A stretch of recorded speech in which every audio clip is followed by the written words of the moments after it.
Hello everyone, I'm Renkai. Welcome to Flowing Mountains Sangha. I'm glad you could join me. Today we're exploring two koans, one from Master Mumonkan's Gateless Gate, and then one of the most intriguing koans in Master Dōgen's Shinji Shōbōgenzō collection. But before we begin, I want to suggest something that might sound a little controversial. Mindfulness might actually get in the way of Zen practice. Now don't misunderstand me, I'm not saying mindfulness is bad. Not at all. I'm saying that the way we often think about mindfulness can quietly create the very illusion that Zen is trying to dissolve. So let's explore that together, today.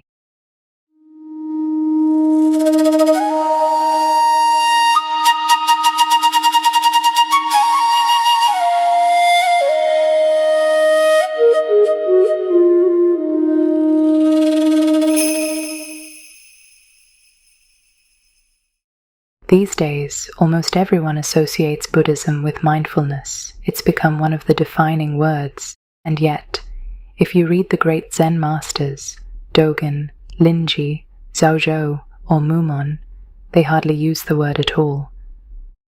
Surely Zen is about being mindful, isn't it? Well, yes, and no. Let's start with something very ordinary. Have you ever caught yourself trying to be mindful? You tell yourself, stay present, come back, pay attention. There's nothing wrong with that, but after a while, something curious can happen. Without noticing, you divide yourself in two.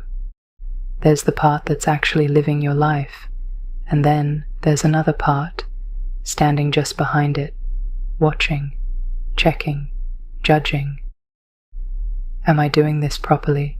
Am I present enough? Am I mindful enough?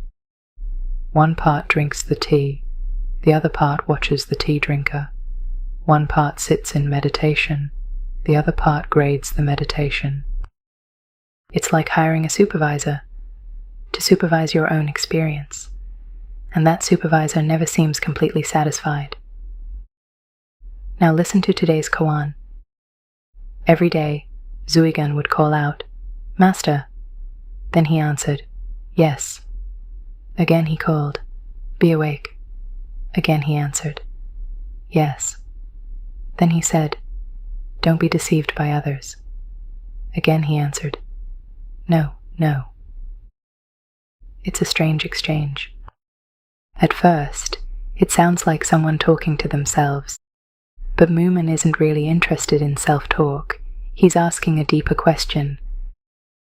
Who is calling and who is answering?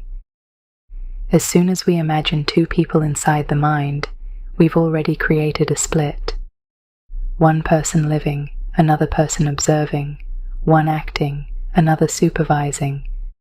Zen has another name for this, a second moon. There's a famous koan, a monk is sweeping the ground.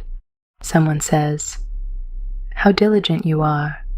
The monk replies, "There is another who isn't." Immediately he's challenged. A second moon. Do you see the point? The problem isn't talking. The problem isn't self-reflection. The problem is believing there's actually another self, standing behind experience. Of course, attention wanders. Of course, we notice. Of course, attention returns. That part is completely natural.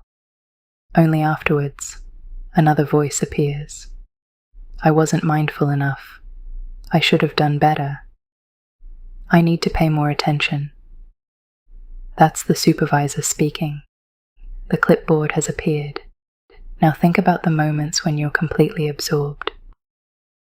Making tea, walking the dog, playing with your child, laughing with a friend. Where is the supervisor then?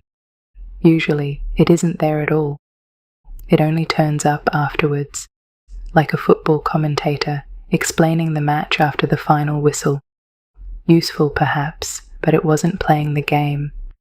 Perhaps that's why Zen doesn't speak very much about mindfulness. This isn't suggesting that awareness isn't important, but noticing that awareness doesn't need another awareness standing behind it. Seeing already sees. Hearing already hears. Walking already walks. Breathing already breathes. Zen isn't asking us to become better observers of life. It's inviting us to notice the observer we've accidentally invented. Perhaps that's what Zuigan was doing all along. Calling, Master. Answering, yes. Calling, wake up. Answering, yes. Until eventually even the one called Master can be seen for what it is. Just another voice appearing within this moment. So today, as you go about your ordinary life, perhaps notice something. Is there someone standing just behind your experience, clipboard in hand, judging how well you're doing life? If there is, smile. Let them put the clipboard down. The kettle already knows how to boil. The tea already knows how to steep. And this moment has never needed a supervisor.